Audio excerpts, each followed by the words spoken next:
look at this community as dirty and worn down.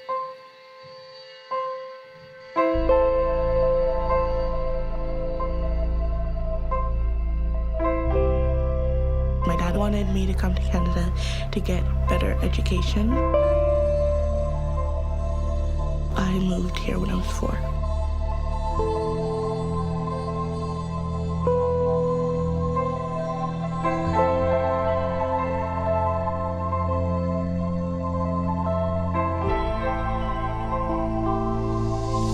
We all have a voice, we just have to find different ways how to use them.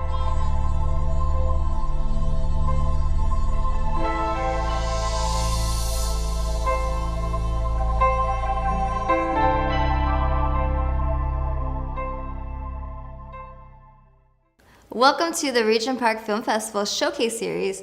I'm your host, Judy Pham. This show is all about the love of film, talking to filmmakers and festival organizers about the upcoming 15th Annual Regent Park Film Festival, showcasing November 15th to 18th. Today we have Charles Officer. He is the director of Unarmed Verses, and he is here to talk about the film with us today. Okay, Charles, welcome. So can you tell us the meaning behind the title Unarmed Verses? What does that mean to you and in general? Right. Good question. Well, when I first started the project, I was thinking about a lot of what's going on with the Black youth and Black men, North America, and this word unarmed kept coming up, and there was a book written by Salman Rushdie called Satanic Verses.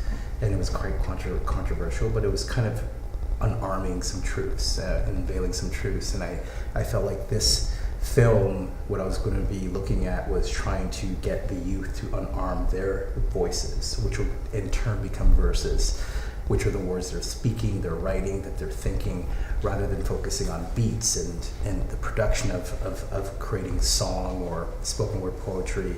It was all about the verses and the words. So in order for them to unarm themselves, in order to be honest and truthful about where they are and what they're seeing and where they're living.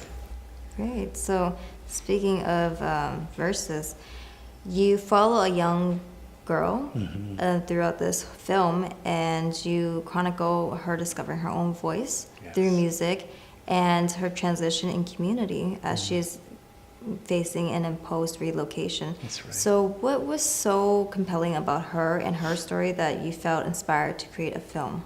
Yeah, I think when I first went out again in the initial sort of phase of, when I'm making a film, a documentary specifically, it's, you have to find your subjects and your characters, and spending time in this community very early on, this young girl just kept presenting herself as someone that had a certain sort of thought pattern that I thought was advanced for her age, and spending time with her and seeing how she was so shy and quiet, and usually this sort of person that gets missed.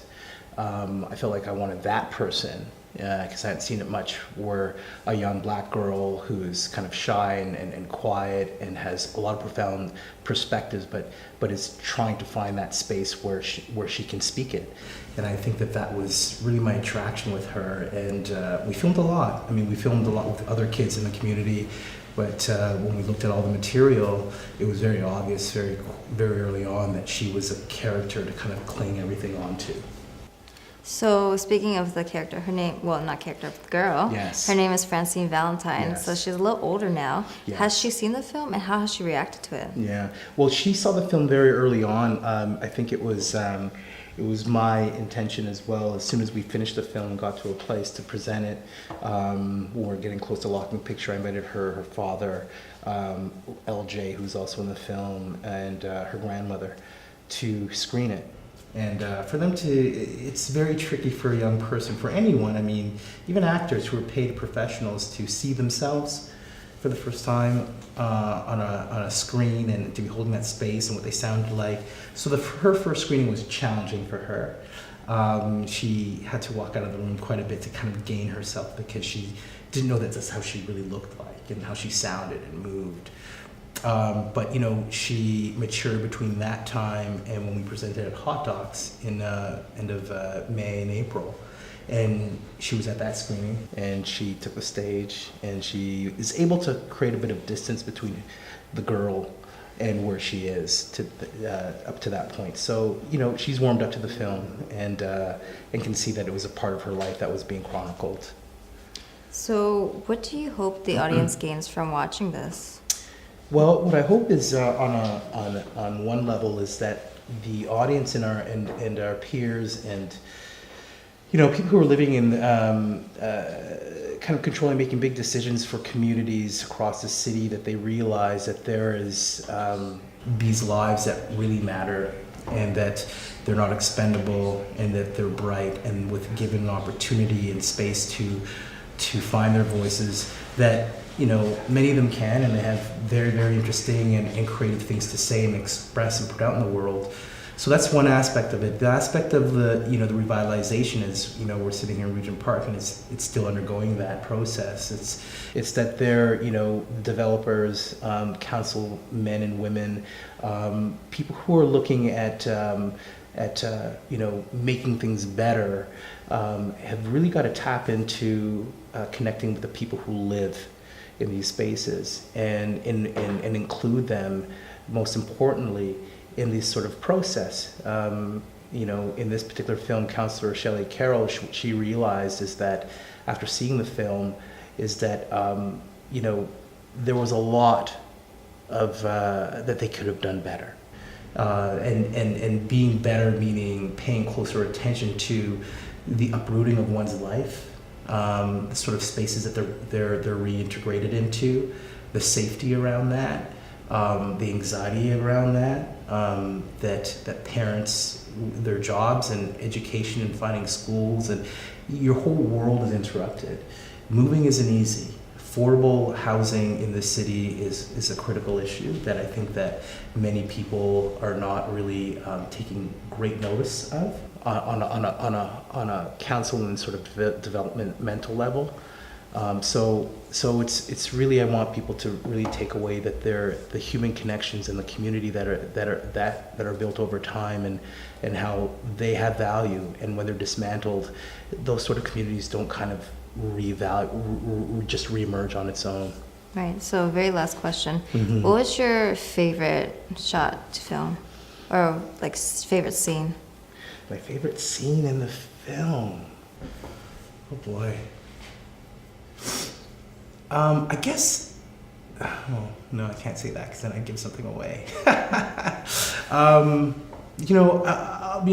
really like at the end of the film where we see Francine coming a bit full circle with being the shy girl to actually becoming a bit of a teacher herself, and being this little Pied Piper at the end with her other crew members, the young girls that she lives in this community with, and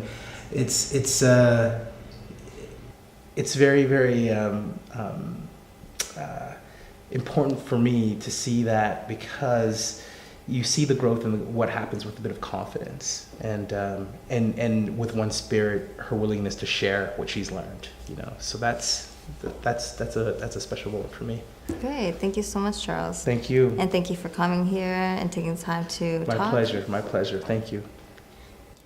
Thanks for tuning in, and be sure to watch Unarmed Verses, which is screening at the Regent Park Film Festival, November 16th, 6 to 8 p.m., and all tickets are free. So if you want more information, please go to their website at regentparkfilmfestival.com.